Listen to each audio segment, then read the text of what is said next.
Siempre es importante subrayar la estrecha relación que hay entre el Nuevo y el Antiguo Testamento, sobre todo teniendo en cuenta que los evangelistas son en muchas ocasiones personas muchísimo más en sintonía con la Escritura que nosotros.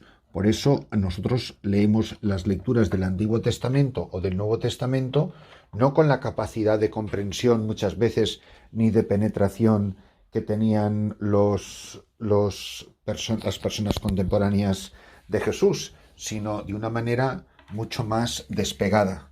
Y esto lo traigo a colación del Evangelio de San Mateo, cuyo pasaje hoy proclamamos y que nos hace un enorme bien escuchar, puesto que este pasaje del Evangelio está tomado del Evangelio de San Mateo y el Evangelio de San Mateo tiene una reminiscencia muy importante respecto del Pentateuco. Lo que está tratando de hacer el evangelista es indicar que nuestro Señor Jesucristo es el nuevo Moisés. Así como Dios dio en el Antiguo Testamento la ley por medio de Moisés en los 5 libros del Pentateuco, el Evangelio de San Mateo está dividido en estos grandes bloques.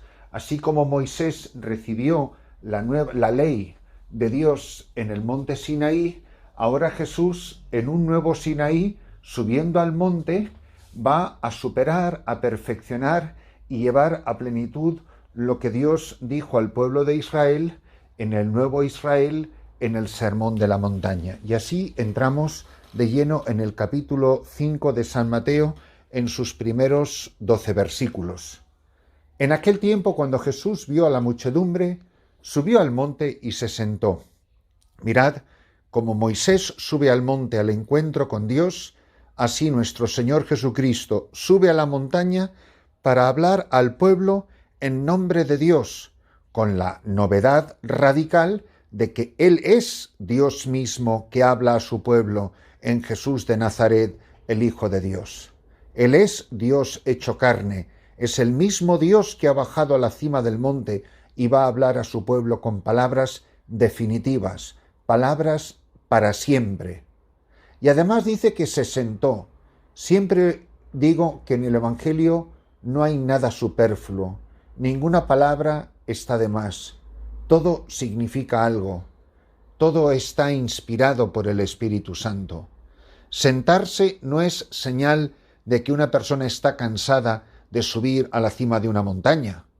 Sentarse es una señal de autoridad, es señal de que alguien va a hablar con poder, con una palabra eficaz, alguien que está autorizado a enseñar, no solo a enseñar en nombre de Dios, sino que es el mismo Dios el que enseña a su pueblo y comienza a dar la ley del nuevo pueblo, la ley que va a gobernar la nueva alianza, el nuevo y definitivo pacto entre Dios y su pueblo.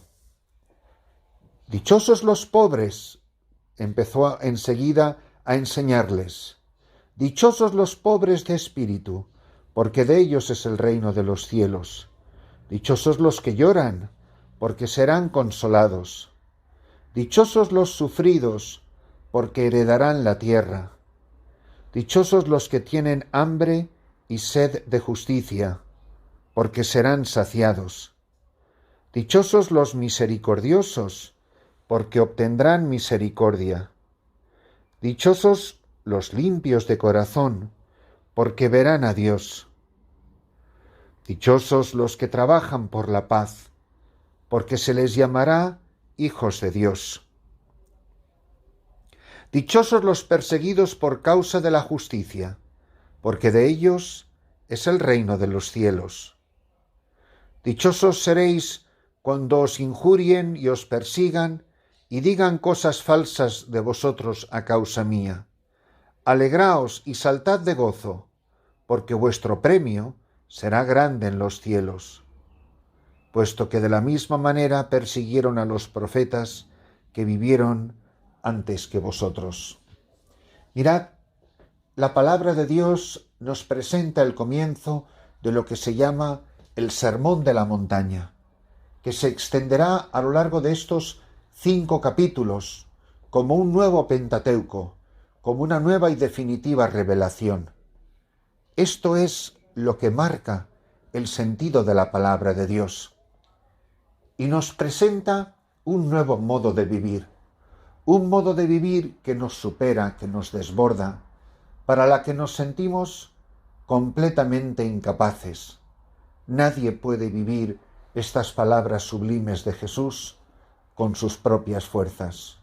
No está en nuestra naturaleza herida por las consecuencias del pecado original y no está al alcance de aquellos que tantas veces hemos tropezado con el misterio del pecado. Por eso, cuando escuchamos bienaventurados los pobres, o los que tienen hambre y sed de la justicia, o de los que son misericordiosos, de los que lloran, de los que son limpios de corazón, o trabajan por la paz, o son perseguidos por causa de la justicia. Mirad, si nosotros de verdad nos creyéramos estas palabras, si las lleváramos a la oración, si este fuera el contenido de nuestra plegaria, si hoy tuviera el coraje de ponerme delante de una cruz, de arrodillarme delante del Santísimo Sacramento de la Eucaristía y rogar con lágrimas en los ojos: Señor, concédeme la gracia de ser pobre o de ser humilde, de tener limpio de corazón, de no tener miedo al sufrimiento, de trabajar y de sentir hambre y sed de justicia, de trabajar por la paz, de no tener miedo a ser perseguido por la justicia, porque creo en ti, creo en tu cercanía, creo que tú no juegas con la felicidad de quienes no juegan con tu fidelidad,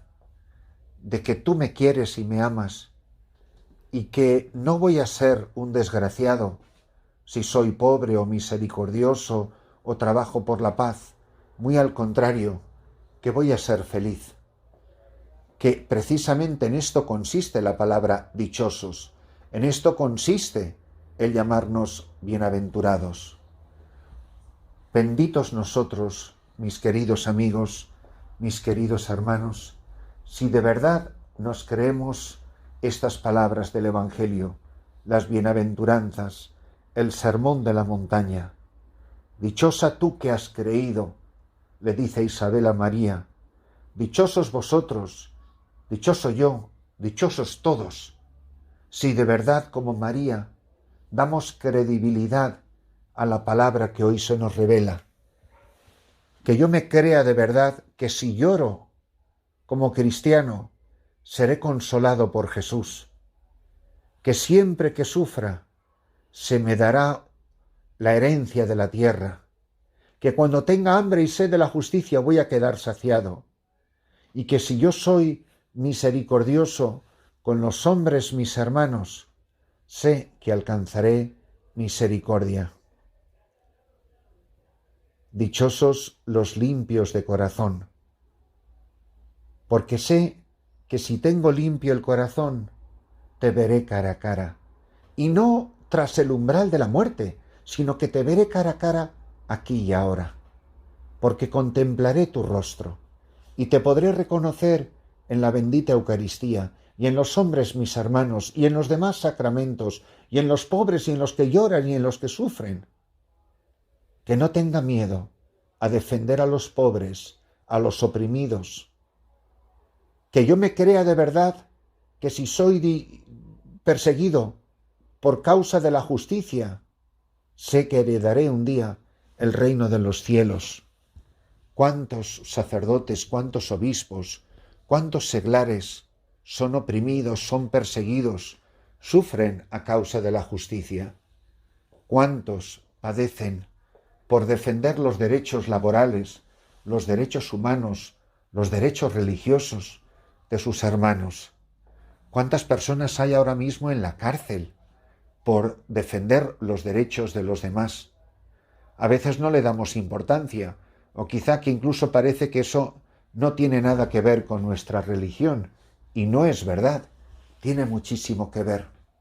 ¿Cómo puedo, por ejemplo, comulgar la Eucaristía y no tener limpio el corazón?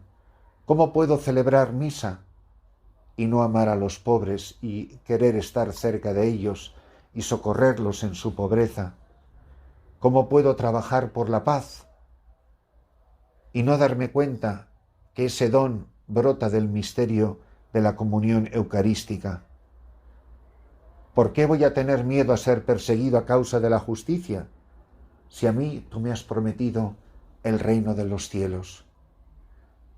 Qué día tan bonito para ponernos de rodillas y rezar, llevar a la oración, pedir con lágrimas en los ojos, que yo me crea de verdad que voy a ser dichoso si pongo en práctica estas palabras de Jesús.